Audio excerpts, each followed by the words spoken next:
Dr. Rose Cotter, a specialist who was damaged by seeing her mom's self-destruction at age 10, takes a crisis meeting with graduate understudy Laura Weaver after she is owned up to Mount Charming Clinic. Laura, who saw her teacher Gabriel Munoz club himself with a mallet only a couple of days sooner, quickly guarantees she is being spooky by a malignant person. See whose revile has consumed her life and nobody yet her can see. Albeit Rose analyze her as having mental trips, Laura demands that the substance has the ability to show up as others wearing a frightful grin. Guaranteeing she is going to pass on, Laura unexpectedly goes ballistic, then starts grinning unfavorably prior to cutting open her neck with a wrecked jar shard before Rose.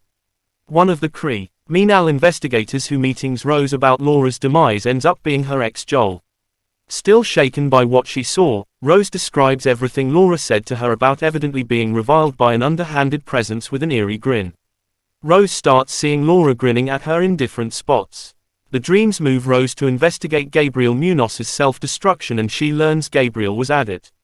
Annalie grinning oddly preceding he passed on. Rose keeps an eye on her patient Carl Rankin, who was recently confessed to the medical clinic for a hyper episode. Carl grins unfavorably and starts compromising and alarming Rose, which makes her call security. Orderlies control Carl, yet it turns out Rose just envisioned his forceful way of behaving. Accepting that Laura's stunning passing might have caused a psychological episode, Rose's manager Dr. Morgan Desai puts Rose on multi-weeks leave. Following one more terrifying vision of Laura, the security caution goes off while Rose is home alone. An administrator from the security administration apparently calls Rose with an insulting message. The genuine administrator calls Rose presently. After her life partner Trevor gets back, Rose sees her feline is absent. Trevor needs to quiet Rose when she turns out to be unexpectedly frightened again while checking on sound from her meeting with Laura. Worried for own emotional wellness, Rose visits her previous advisor Drive. Madeline Northcott. Rose makes sense of she is having mental trips, which Madeline ascribes to Rose's long-standing responsibility over her mom's deliberate excess. Deline denies Rose's solicitation to recommend hostile to maniacal medicine. Rose and Trevor go to a birthday celebration for Rose's 7-year-old nephew Jackson at Rose's sister Holly's home. Visit. All are embarrassed when Jackson opens Rose's gift to find her dead feline bundled inside. Fervently demanding she isn't dependable, Rose outings and falls through a glass table after one more vision of Laura frightens her. With her mental soundness disentangling, Rose attempts to inform Trevor concerning the alleged revile that tormented Laura evidently being given to her. Trevor pretentiously blames Rose for acquiring psychological maladjustment from her mom and of killing their feline. Rose visits Gabriel Munoz's widow Victoria. Victoria shows Rose shocking representations Gabriel drew of a dim element he guaranteed was attempting to get inside him. Rose likewise learns Gabriel was damaged by the demise of his sibling a long time back, and he started yelling about the revile in the war. Kiev going to a gathering where he saw a lady commit suicide. Rose requests the lady's name, however Victoria removes Rose from her home after Rose becomes unshakable that Gabriel was coming clean about his revile. Rose persuades Joel to help her keep interfacing signs. Joel utilizes his police PC to get to a record for Angela Powell, what realtor Gabriel Munoz saw pass on. That's what extra video shows, a few days before her demise. Angela saw a grinning man unexpectedly hack his own neck with cultivating shears at a service station. Rose gets back to find that Trevor called Madeline for an intercession over Rose's stressing mental state. Feeling deceived, Rose stomps out to take duplicates of Joel's records to her sister Holly. Rose has a go at informing Holly concerning the revile. Hitch just prompts the sisters quarreling over Rose acting in basically the same manner to their harmful mother.